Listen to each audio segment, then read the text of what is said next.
He's been an inspiration to me for the last 10 years. Itumbi amenishikilia mkono kama comedian. Mpaka hivyo Ngaruye vile amesema sasa mimi ni MC wa rais. Kwa hivyo tumpigieni makofi kwanza kabla sijamwita. Thank you sir. Na zile za Moi unazikumbuka? Tuzivyuri. Moja. Karibu. Itumbi. Waziri wa mayai. Karibu sana sana.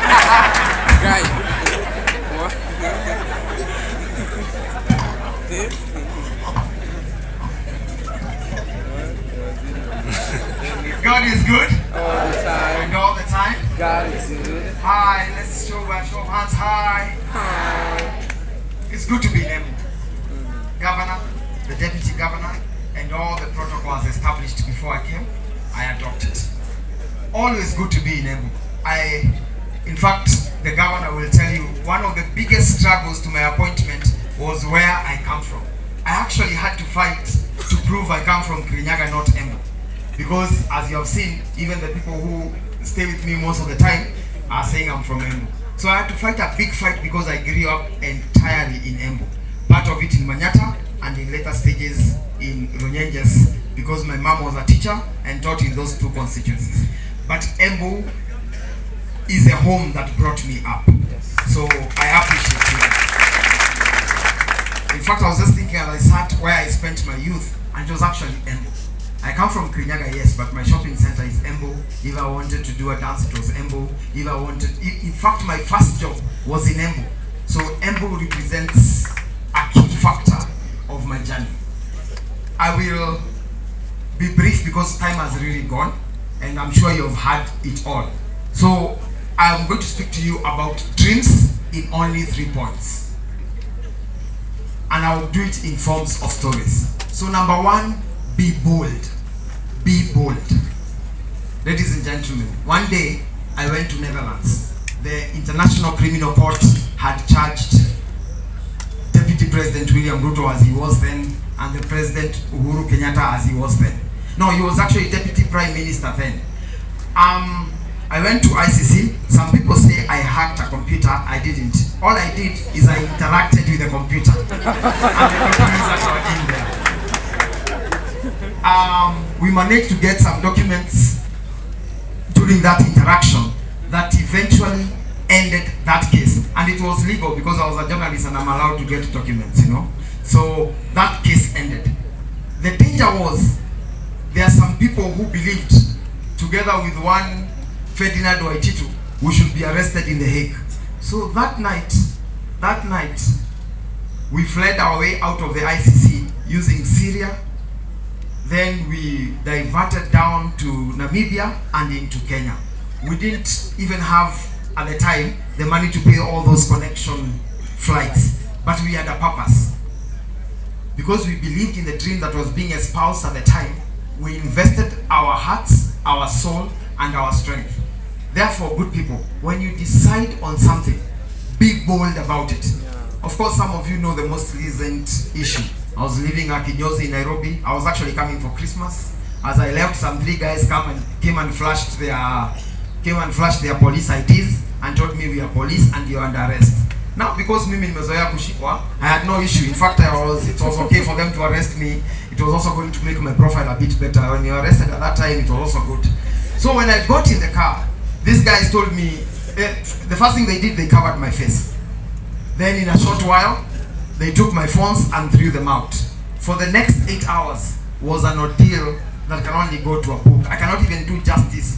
I'll do a bit of it, but I can't do justice to the whole of it. These guys had hammers, they had nails, they had pangas, and they had some blunt tools like bakoras. For the next 8 hours, non-stop.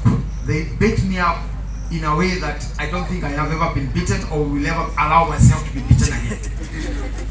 But I must commend them. Japana, hiyo wanajua. Walinichapa, I started bleeding at one time. I zoomed out. They stripped me naked because they were saying I have some SIM card hidden inside my body somewhere. They searched for it. They cut me a bit on the body. I have some bruises on the body as they looked for that SIM card that apparently is communicating with you guys who had put it on social media. At the end, because of your prayers and the social media activity, at the end of it, they had to throw me out because they kept telling me, you must denounce William Ruto, he cannot be president. And I kept telling them, it does not matter how many times you beat me. I believe in that guy, he will be president. So after you kill me, there will be many other Dennis Itumbis and they will make him president. So once you're bold and focused, you will always achieve your dreams. That's number one. The bit of starting where you are has been spoken about, but I will only add 2 points. Somebody here raised the issue of digital hubs and cheaper internet. I want to announce to you, immediately we are through with these 40 issues in another 1 or 2 months. I promise you, I'll be back here. Not only for the remote jobs whose testimony has been given, I want us to host, Governor, with your permission at the time, I want us to have such a meeting and have an online jobs meeting. Those good people, I have some friends. I have a guy called Mutembe TV. Mutembe used to work at Citizen TV and as a cameraman and used to earn 70,000 Kenya shillings. At one time, he left and started a YouTube account. Please mark YouTube account. 0 fee, 0 cost to open a YouTube account. When he opened the YouTube account at that time, YouTube was not paying content creators. But from 2 years ago, YouTube started paying people who own YouTube accounts. And all that Mutembe does, he doesn't go to shoot a new thing. He comes here, says Governor spoke to people in Embu, puts that content on his YouTube account. Today, Mutembe is going home with 6.2 million shillings a month. In fact, he was telling me that he now pays 4 people 70,000 shillings for the salary that he used to earn at Citizen. So guys, it is actually possible to earn online. If you have a pen or a phone, just write this website, LTV Plus. LTV Plus. Go Google that, start your journey on online jobs. I have a friend who is a lady, she was working before COVID, during COVID she lost her job. So she went online and discovered LTV Plus and registered. So today she's employed in the US but in Kenya. So she reports to work at 8 p.m. and leaves work at 5 a.m. like she's in the US. And I was just telling someone I was sitting the youth fund director there that she earns 1.1 million shillings a month just for doing what? Netflix time yako imeisha, unamtumia email unasema your expiry has come to an end. Facebook umepoteza nini, that email that is sent is not sent from Facebook, it's outsourced to these guys, but they hire people from here and the Philippines. So we are going to come back here and mkiito mkute, because we will create a new way of jobs with you guys, so that then we can start chatting a way of developing Embu in a different way. Because our governor are on limited jobs, but we can expand those jobs and make it work. So finally, okay, before I go finally, let me talk about politics. Young people, one time we lost a famous son of Embu, and we were at All Saints Cathedral. It was not actually one, I think we lost a few people. I don't remember what it was, I think it was an accident or something. And 2 daughters of Embu, after the fundraising, we had a chat. Both of them are called Cicely with different spelling. And as we went out, at the time I was still working at State House, but I had decided that William Ruto is going to be the next president. So as we went out, they both asked me a question. Why are you so confident to lose a job you have, to go after a person you're not sure will get this thing? And my answer was simple. When I was leaving Embu a day before, the then president, and this story I haven't told anywhere else, Uhuru Kenyatta called me. I was at Moya. Naturally, when a president calls, you give full attention. So if you're driving, you park, and if there's a driver, you ask them to park and leave so that you can have a conversation. So I parked, and Uhuru Kenyatta told me 2 things. You must stop going to Annex, which was the office of the then Deputy President Ruto, and 2, you must stop supporting William Ruto. I told him, I don't understand what you're saying, sir. I've just come from a burial, but you can explain further. So he told me, can you wait? Don't disconnect the phone. I want first of all to drink, then we talk.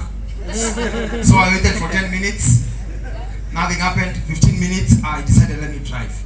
I kid you not. That phone did not go off. And he spoke to me again when I was at Pangani, coincidentally next to Jubilee offices. Yeah. And he repeated the same thing. Are we together? Are you supporting me? And if you support me, I'll make your life 100 times better. Or are you going to oppose me and I'm going to crush you? Oh, yeah. I told him, Mr. President, I have made my decision. I am not going to look back. My eyes are firmly focused on the prize. And like Paul, who wrote in the Bible, I am going to march on without fear. If you are able to crush me and not God, then I will believe you're God. And I disconnected the phone. That was such a good feeling, disconnecting the phone of Uhuru. I then drove from there and went to William Ruto, who did not believe me, by the way, at the time. And because at the time he was also not very sure there was a difference and rift. But eventually we agreed, and to cut the rest of the thing, when I write a book, please buy. There's a story there. Yeah. I'm marketing a book, I'll write, so the rest of it you can read it there. But importantly, what am I trying to say? As many before me have stood here and said, let no one limit your dreams. No one has the capacity, the will, or the ability to stop you from getting to where you're going as long as you remain focused.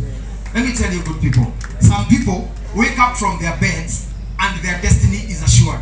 But for some of us, whose only inheritance that was assured of us by our parents was space. Because I remember my dad walked me to his own house and told me, nimejenga mpaka hapa, lakini kutoka hapa mpaka kama wingu, hiyo ni yako. So the only inheritance some of us got was space and the air. We have no choice but to work hard and to ensure that our dreams get to the place where we are looking at.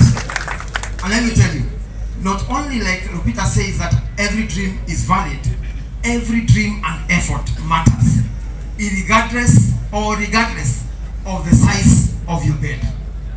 It does not matter whether you sleep in a 3x5 or a 4x6, or you sleep in a golden bed. The size of your bed cannot determine the capacity to achieve.